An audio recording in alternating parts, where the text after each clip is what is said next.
Gus Samsudin sebut sulit berdamai dengan pesulap merah. Fitnah ini luar biasa. Ini klarifikasi langsung dari istrinya. Saya rekamannya ada. Saya pertanggungjawabkan nanti. Ini keterangan ini saya berani seperti ini karena saya mempunyai bukti rekaman dari istrinya langsung bercerita sama saya. Kebetulan itu saya rekam. Selain bukti-bukti yang sudah lengkap, di sini juga ada sebab akibat yang juga sangat-sangat luar biasa. Seperti halnya perusakan di padepokan, ancaman-ancaman yang diterima oleh santri maupun perusakan yang ada di padepokan. Jadi dampaknya sungguh luar biasa. Dan saya jauh-jauh dari Blitar, Jawa Timur ke Jakarta tujuannya supaya bisa bertemu dengan Bang Marcel ini. Tapi ternyata tidak ada tanggapan sama sekali. Jadi guru memerintahkan saya untuk menegur atau mengingatkan si Udin Priwo ini. Saya telepon 2 kali, tidak diangkat. Saya chat WA, WhatsApp beberapa kali, dan pernah 2 kali untuk supaya mampir di rumah saya, ternyata tidak mampir dan bahkan nomor saya diblokir. Pertama ya, yang sebagian permasalahannya. Terus saya mengingatkan, Kang, kita sudah terkenal, kita sudah viral di YouTube. Sudahlah, nggak usah bermain-main trik-trik seperti itu. Tugas kita hanya mendoakan. Menghibur sih kontennya dia. Cuman ketika dia tidak berbuat jujur ya, mengatakan itu sekedar hiburan, itu jadi masalah. Karena dia membawa ayat-ayat Allah, membawa Al-Quran, membawa salawat, membawa agama. Jadi aku rasa perlu dinasihati. Cuma lama-lama kalau aku lihat semakin hari semakin kesini semakin konyol kontennya gitu. Dia membaca ayat salah, kemudian artinya salah. Dan ini aku rasa ulama harus turun tangan itu untuk menasihati langsung.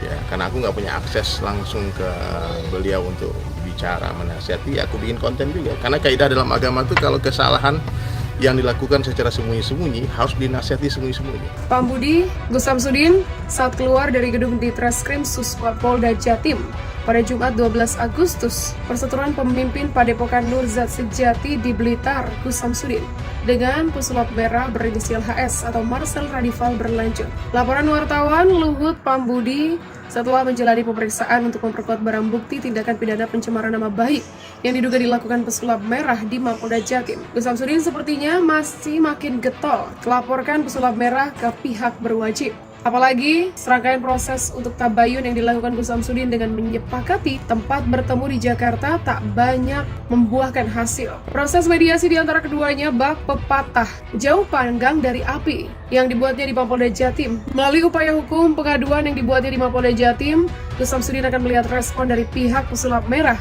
Apakah muncul etikat baik untuk melakukan tabayun atau klarifikasi dalam proses mediasi? Akibat yang dibuat Bang Marcel sangat luar biasa dan menuduh tapi tidak bisa menunjukkan bukti-buktinya. Opininya sudah tersebar di masyarakat. Katanya di luar gedung Ditreskrim Mapolda Jatim. Samsudin menganggap konten video yang dibuat oleh pesulap merah sebagai salah satu bentuk fitnah. Fitnah ini luar biasa karena fitnah lebih kejam daripada pembunuhan. Kan begitu di dalam agama kita.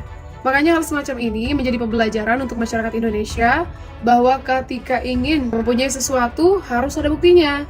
Jangan hanya karena asumsi, jangan hanya karena suuzon, tapi harus bertabayun, bertanya langsung pada orang yang bersangkutan. Begitulah tabahnya. Kemudian kuasa hukum Padepokan Nurzat Sejati Supriyarno menegaskan, proses mediasi akan terjadi setelah laporan resmi yang dibuat lainnya masuk dalam tahap penyidikan.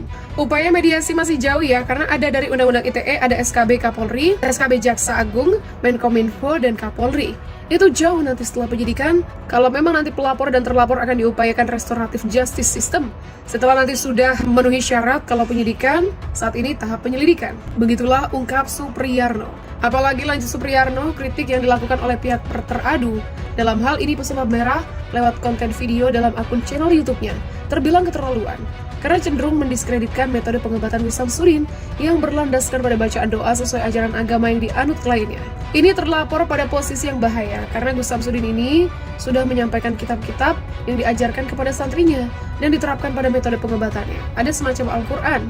Tadi sudah disampaikan, itu tidak ada pertentangan dengan agama tertentu, terutama agama Islam.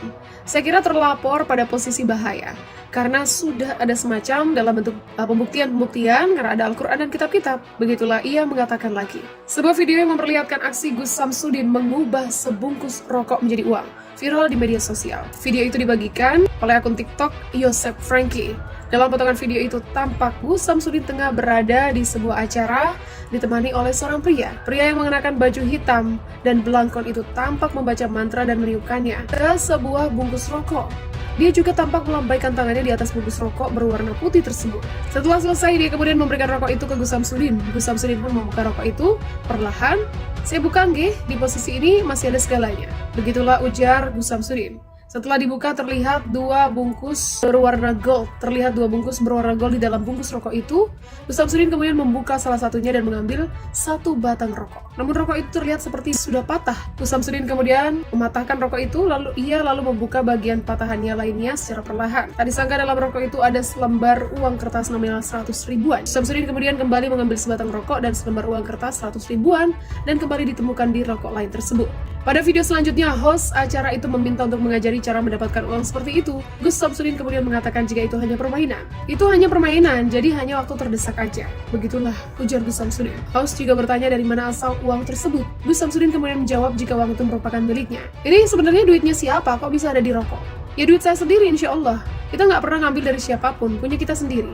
Seperti halnya meminta rezeki ke Allah. Begitulah jawabannya. Unggahan itu pun menuai beragam komentar dari warganet. Percayalah, jika seseorang punya pohon uang atau bisa sumber uang, dia tidak akan menunjukkan pada siapapun. Begitulah ujar akun Marda. Jika memang ilmu Samsudin bisa merubah sesuatu benda jadi uang, kenapa harus ada biaya pengobatan? Bukankah membantu orang kesusahan itu mulia? Begitulah komen akun Ari. Dalam sebuah wawancara, Gus Samsudin mengaku sudah berusaha menemui Marcel Ranival alias pesulap merah. Namun permintaan Gus Samsudin tak ditanggapi oleh Marcel. Namun pernyataan berbeda disampaikan pesulap merah. Menurutnya dia sudah mengontak langsung Gus Samsudin, tapi pemilik Padepokan Nur Zat Sejati itu tak berniat untuk bertemu dengannya. "Saya coba hubungin sih, tapi dia nggak ada niatan ketemu saya. Karena kalau diajak pembuktian, dia alasan terus." Begitulah kata pesulap merah.